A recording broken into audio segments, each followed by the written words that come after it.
नमस्कार, real India news में आपका स्वागत है। असली भारत की असली खबर। हिंदुस्तान में आज के दिन आंदोलन ज़ोरों पर हैं। अन्ना हज़ारे का आंदोलन हो या माओवाद का, कश्मीर की घाटी हो या कोई और प्रांत, आंदोलन का सबब व्यवस्था परिवर्तन या सत्ता परिवर्तन से है। आइए देखें यूरी बेज़मेनोव इसके बारे में क्या कहते हैं। आज हम यूरी अलेक्जेंड्रोविच बेज़मेनोव से बात करते हैं।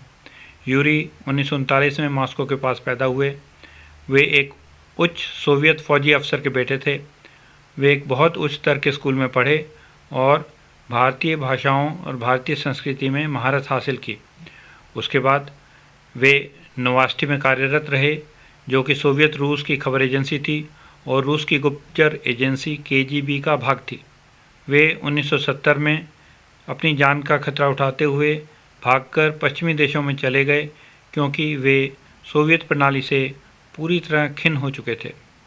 आज के दिन वे सोवियत प्रोपेगेंडा, झूठा प्रचार, दुष्प्रचार, कुटिल प्रचार, झूठा और भ्रांति फैलाने वाला प्रचार और प्रोपेगेंडा के बारे में महापंडित हैं। आइडियोलॉजिकल सबवर्शन या किसी देश की सैद्धांतिक विचारधारा का नष्टीकरण एक खुला तरीका है, जिसके जरिए किसी भी देश की, जाति की, धर्म की, सिद्धांत, विचारधारा और व्यवस्था का नाश करके दूसरे देश की विचारधारा और व्यवस्था स्थापित की जाती है। ये आप खुले आंख देख सकते हैं। आपको सिर्फ अपनी आंखें खोलनी हैं और कान साफ करने हैं। यह कोई गुप्त कार्रवाई नहीं है और इसका गुप्तचर होने से कोई रिश्ता नहीं है।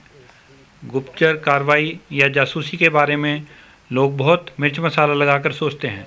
हॉलीवुड वाले जेम्स बॉन्ड की मूवी या चलचित्र बनाकर बहुत सा पैसा ऐंठते हैं। असलियत में ऐसा कुछ नहीं होता। सोवियत रूस की जासूसी एजेंसी KGB का ज़्यादातर काम जासूसी का नहीं है, पर दूसरे देशों की सत्ता व्यवस्था को नष्ट कर या परिवर्तित करने का है। केवल 15% समय या पैसा जासूसी में लगता है। बाकी 85% एक कूटनीतिक चाल से, धीरे से, चुपके से, सालों साल की मेहनत से, उठा पटक करके, लोगों का ब्रेन वॉश करके, उनका मन और विचारधारा बदल के देश की व्यवस्था को नष्ट या मूलभूत रूप से परिवर्तित करने का है।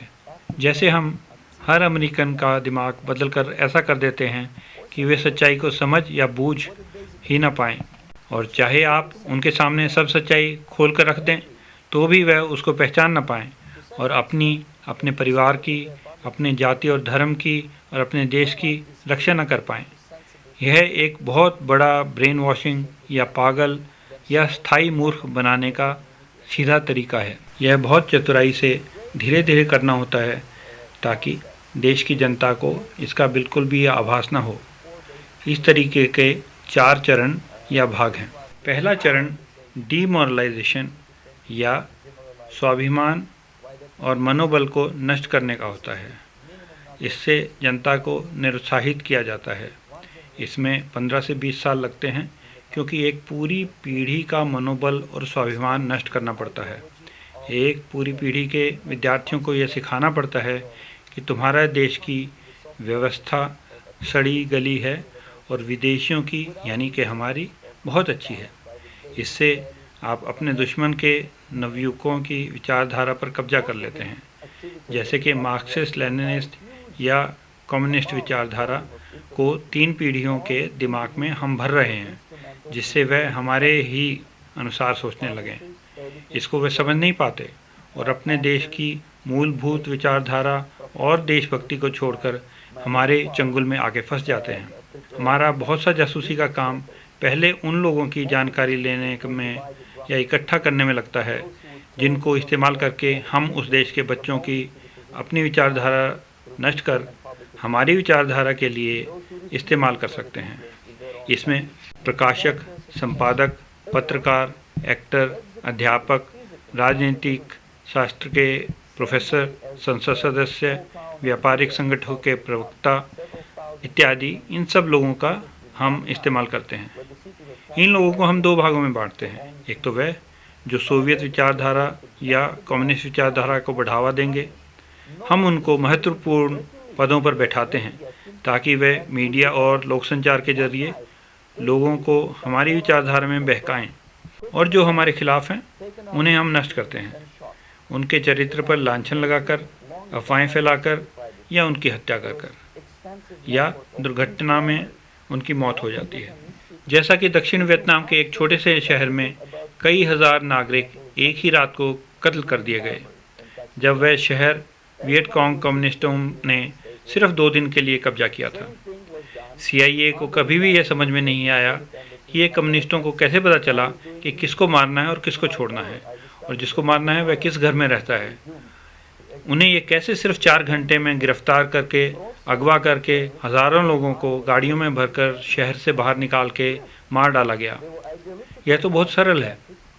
कब्जा करने से बहुत पहले उनके जासूसों ने और एजेंटों ने लिस्ट बनाकर तैयार कर रखी थी ताकि मौका मिलते ही इन सब का कत्ल कर दें, क्योंकि वे कम्युनिस्टों से देश की रक्षा करने की कोशिश कर रहे थे और उनके खिलाफ बोल रहे थे।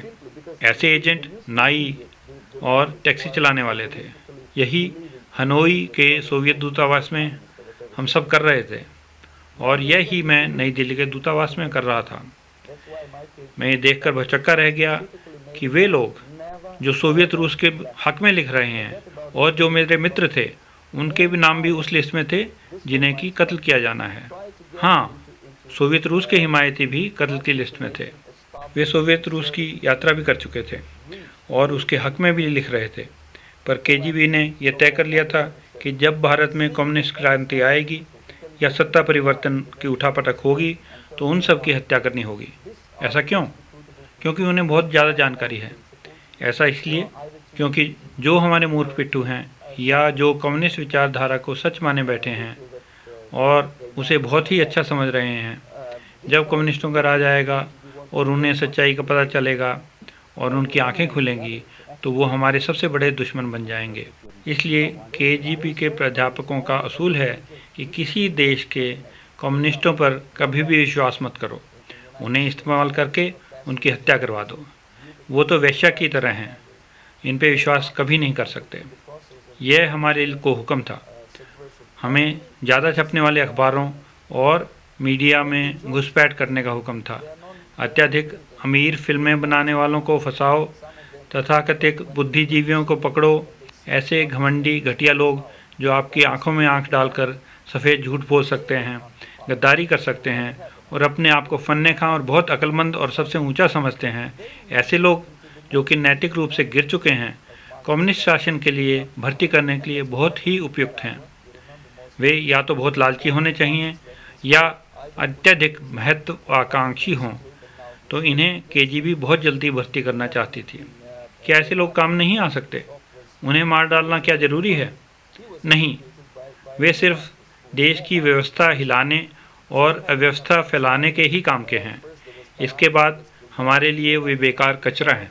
उदाहरण के लिए आपके देश में जो कम्युनिस्ट सोशलिस्ट विचारधारा के लोग हैं, जो तथाकथित बुद्धिजीवी हैं, वो प्रोफेसर, सिविल राइट और मानवाधिकारों के लिए जो शोर मचाने वाले लोग हैं, ये लोग सैद्धांतिक विचारधारा और व्यवस्था के नष्टीकरण के कार्य में सिर्फ अव्यवस्था फैलाने की सीमा तक ही काम के हैं।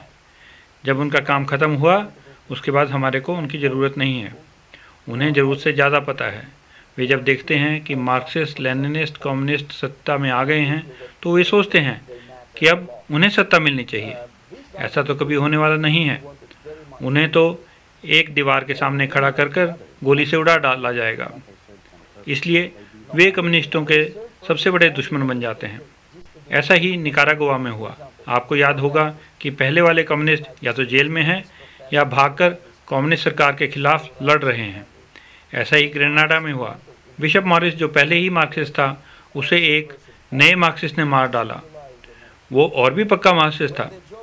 ऐसा ही चलता है। अफगानिस्तान में भी ऐसा ही करा गया। पहले तराकी को सत्ता में लाया गया, उसको अमीन से मरवाया गया, कमाल से अमीन को मरवाया गया और जिसमें KGB ने मदद की। ऐसे ही बांग्लादेश में मुजबिर रहमान से करना पड़ा। वह एक सोवियत रूस के हिमायती कम्युनिस्ट थे। उसे उन्हीं की मार्क्सिस्ट लेनिनिस्ट सेना के साथियों ने मारा। सब जगह ऐसा ही करना पड़ता है। जब सत्ता व्यवस्था परिवर्तन हो जाता है तो पहले के मार्क्सिस्ट, लेनिनिस्ट, लेफ्टिस्ट मूर्ख पिट्ठुओं को मार डाला जाता है या कभी देश निकाला दे दिया जाता है या जेलों में सड़ने के लिए छोड़ दिया जाता है, जैसा कि क्यूबा में हुआ। क्यूबा में आज भी बहुत से मार्क्सिस्ट लेनिनिस्ट जेलों में सड़ रहे हैं। अभी आपके देश में स्वाभिमान और मनोबल को नष्ट करने का काम पूरा हो चुका है। यदि आप एकदम अभी भी इसका इलाज करना चाहते हैं तो आपको एक नई पीढ़ी को स्वाभिमानी, देश प्रेमी और उत्साही बनाने में 15 से 20 साल लग जाएंगे।